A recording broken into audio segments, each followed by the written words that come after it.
on the case.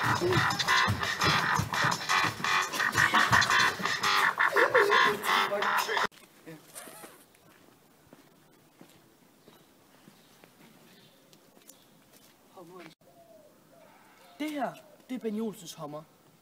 Ben Olsen, han bruger meget sin bil, og han finder ud af, at hvis man kører 100 km/t, så kører den 3 km på literen. Ben Olsen, han beslutter sig for, at han vil køre til Ølstykke. Han bor i Risenbro, så der er 21 km.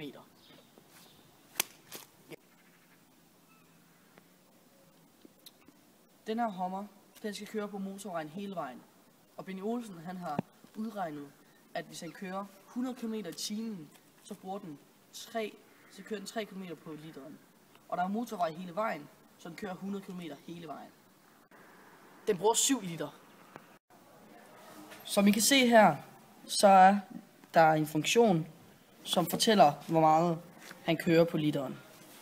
For 1 liter, som I kan se heroppe, så går den 3 km.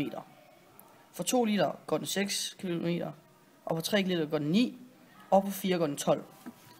Det jeg viser her, det er 1, det er 3, 2, 6, 3, 9 og 4, 12. Så funktionen den hedder minus 3x plus y er lige med 0.